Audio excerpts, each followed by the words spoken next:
Bender. Because he's a drunk robot. Now I get it.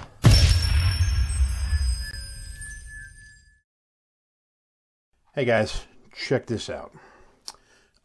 So this is a dime that can be borrowed. And watch closely. And this unprepared dime. And watch very closely. I'm going to squeeze it and try as best I can to bend that sucker. And then I could drop that into the spectator's hand, or I can't hold it. There we go. Sorry about that. Anyway, take a closer look at that. So, I think you'll agree, I did my best to keep my hands in frame. If they went out of frame, it was not to hide the secret. I think you'll agree that's pretty clean handling of a coin bend. So, day 22nd of the year 2016 at MagicReview.com, we're looking at Coin Bend, or X Coin Bend by Stephen X. So, if you may remember my Spinnerets review, I ripped that DVD to shreds because it was not what it was supposed to be. When I saw the trailer to this, I thought, oh, here we go. That stuff looks impossible. There's some cheating going on or something. Turns out there wasn't. It's actually that good. Now, there are some problems. We will address them. And just to be safe, make sure you go read the written review. If you're on magicreview.com, just look down. It's right there. If you're at YouTube, look down and there's a link. It's the second line of the description down below. You should be able to see it, and just click it and it takes you over there. So, first of all, the effect is a borrowed coin is bent, and it's very clean. I mean, you see how clean my hands were and how open they were, and it doesn't go out of frame, and then suddenly the coin bends.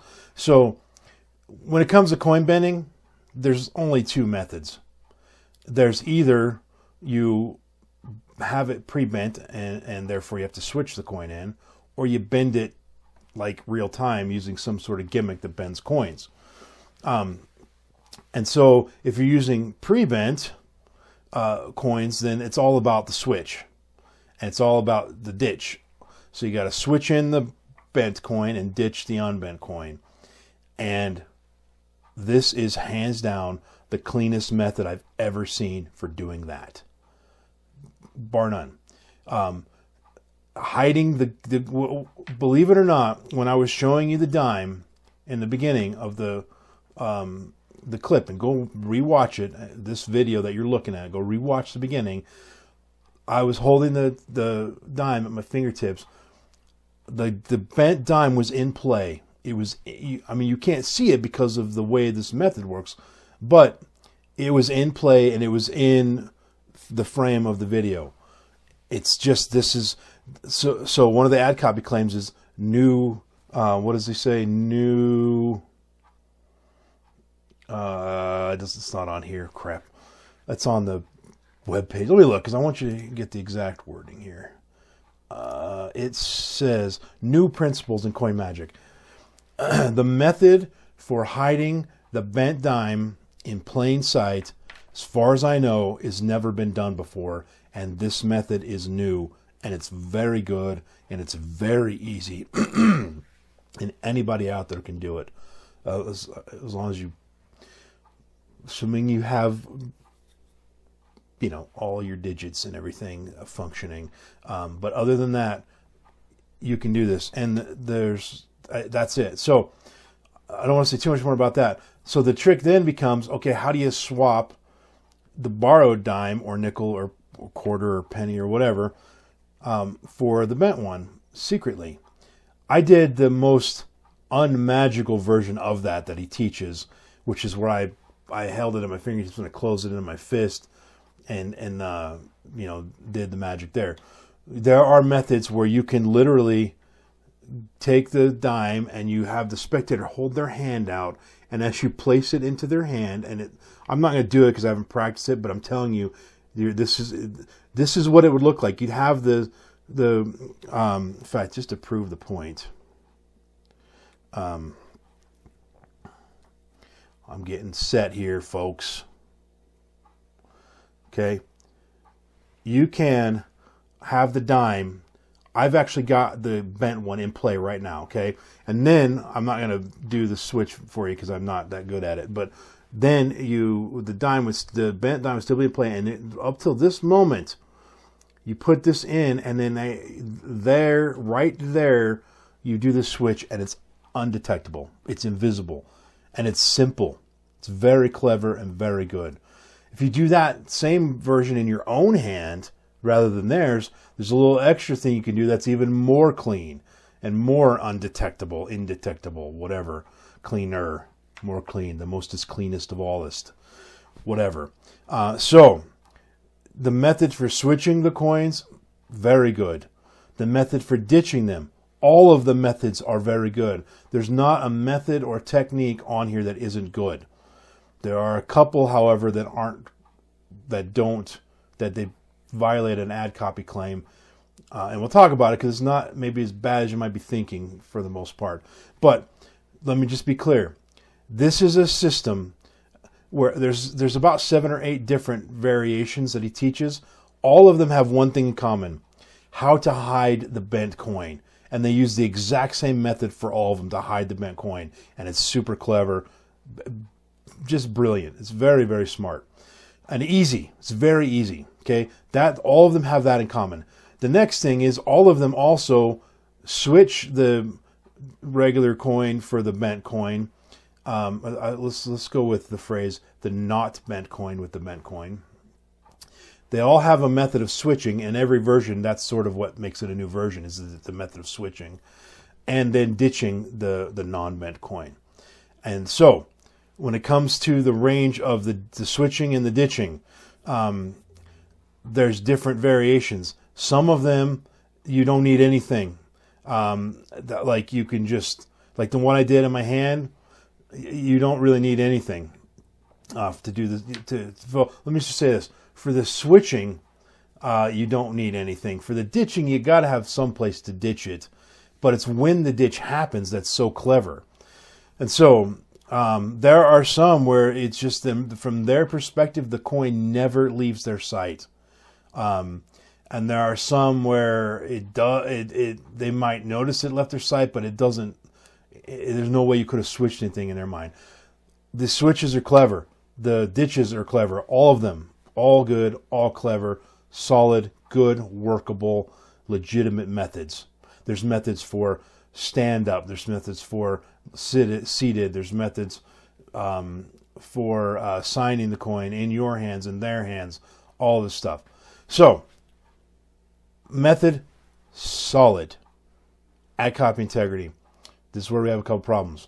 Let me read the things. So, no misdirection required. That's totally true. This is not the kind of thing where you have to make them look away so you can ditch something. No misdirection required. No need for expensive gimmicks. We will come back to that one. No worries of the gimmick breaking or leaving it at home. That is true. No threads, elastics, or memory metal. True. Use any coin, any currency. That's true, but there's a caveat. We'll come back to that. Simple, easy, and direct. Yes, yes, and definitely yes. 7 methods taught to keep your spectators guessing. Yes, that's true.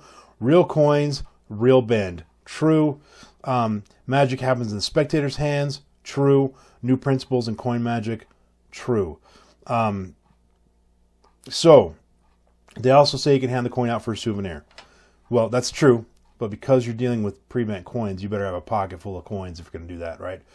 That aside, no need for expensive gimmicks. 2 of the methods involve the need for a very expensive gimmick. I checked around, and the cheapest one I could find is about $75. Now, unless you happen to live in Canada, I'll just leave it at that.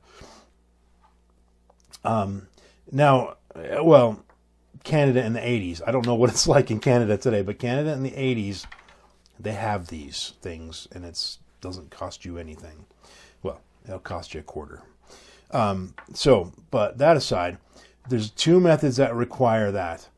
The other 7, 8, 9, however many methods do not require that special thing.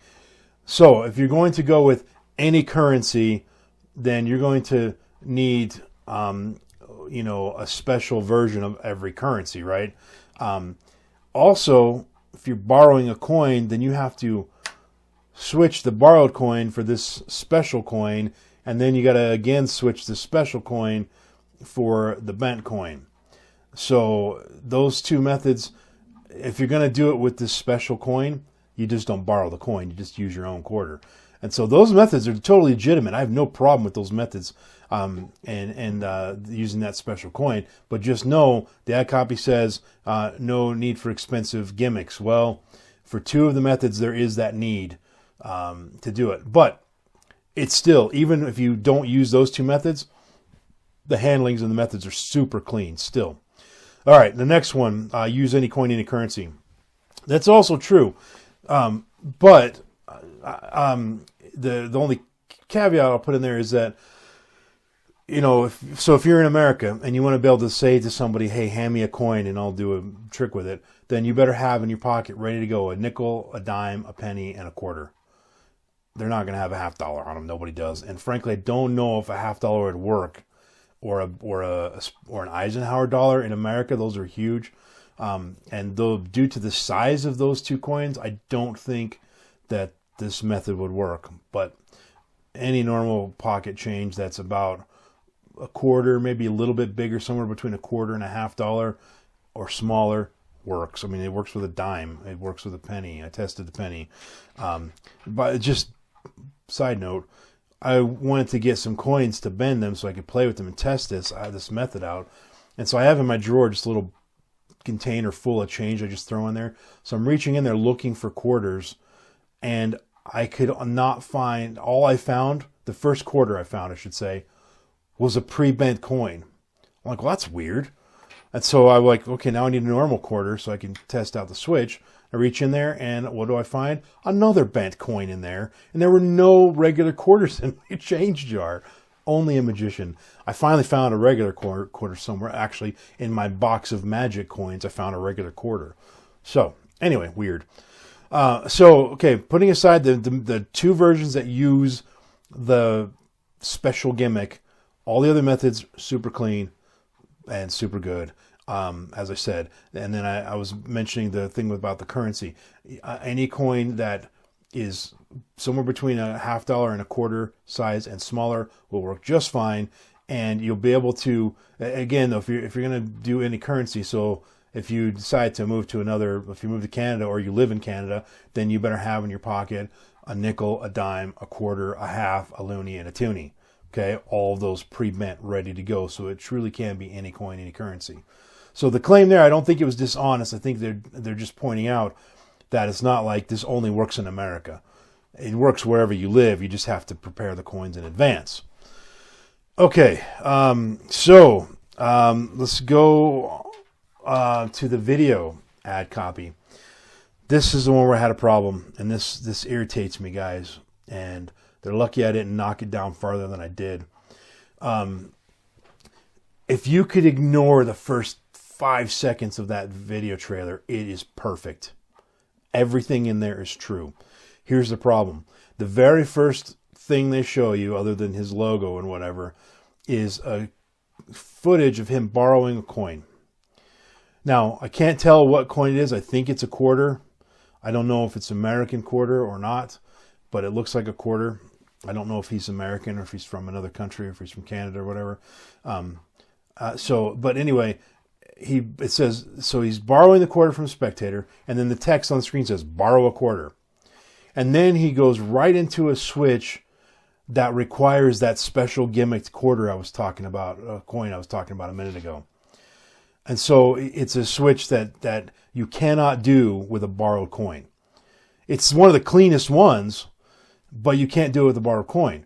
And so while it's true, you can borrow a coin and do this effect, and it's so close to what you saw using the gimmick version that I don't see a need to use the gimmick version. But he used the gimmick version in the trailer where he says borrow a coin. Unless he's in Canada and that's a Canadian quarter, that was not a borrowed coin. And the ditch method was not the borrowed coin ditch method. So that just irritates me. They could have left off the phrase borrow coin right there, or just done a different version. And to me, The version that's not using this gimmicked coin is just as clean. I mean, it's super clean. So that caused a big hit. So that, moving on, the production quality. So we got effect, method, ad copy, production quality. The audio is all over the place. For 1 second, I couldn't hear anything. The next second is blaring my ears off. And there was a couple of things, like he talks about using a penny and a dime in the ad trailer, but he doesn't teach it. But as you saw, I used a dime, and it didn't take much to figure that out. But the coin is smaller, and the handling's a little bit more awkward, and so some tips or pointers would have been nice there. Secondly, some of the methods use, again, there are plenty of methods that just literally use a borrowed coin and a pre-mint coin and nothing else. There are plenty of methods for that. If you're using the signed version, then it uses a pen, the Sharpie pen too, but that's it. Then there are some methods that use the gimmick coin. There are a couple methods that require the use of something like Octopalm or Caro syrup. No kidding. Caro syrup. He literally pours some Caro syrup on himself for a tool for doing one of the versions, which is fine. I'm not even opposed to that idea conceptually, but he gave no details like when do you pour it on, how long can you leave it on, what precautions do you have to take while it's on, whatever. So I felt that was the problem. Some of the explanations, he'd be explaining something and then some text would come up on the screen and it would be like big and quick, and I'd have to be like, what did he just say? And I missed his voiceover where he's talking, and I missed what his hands were doing on the screen, and I had to stop and rewind it. And rewind the DVD is not easy because you try to drag the little slider, inevitably, on your computer, you inevitably go too far back, and you have to watch the whole thing again. Pain in the butt. So the teaching wasn't as clear as it could have been, but the basic concept for hiding the bent coin and switching it, it's on there, and you can get it. You're just going to have to do some rewinding on occasion. I think that's it, guys. So all in all, if you liked the putting aside the first one in the video, if you have that gimmick coin, then you can do that one too. But putting that one aside, everything else in that trailer there's no special stuff needed really. There's so many different good, clean versions of it. And so if you liked any of that, or you're a coin guy, or you've got a bent, if you do bent coin stuff, particularly if you already have a bent coin thing, I still say get this, because you'll want to know this method of hiding a pre-bent coin. You're going to love it. It's super good. It allows you to show your hands very fairly, very openly. If you're looking to add a bent coin routine, this is it. If you're a coin guy at all, I think you'll be interested in this. And you'll be able to learn what you need to do. Enough said. 3.5 stars. Stone status of gem. Breathe for a moment. Subscribe. One of these days I'll get the exact point to get that little button. Subscribe. Like this video.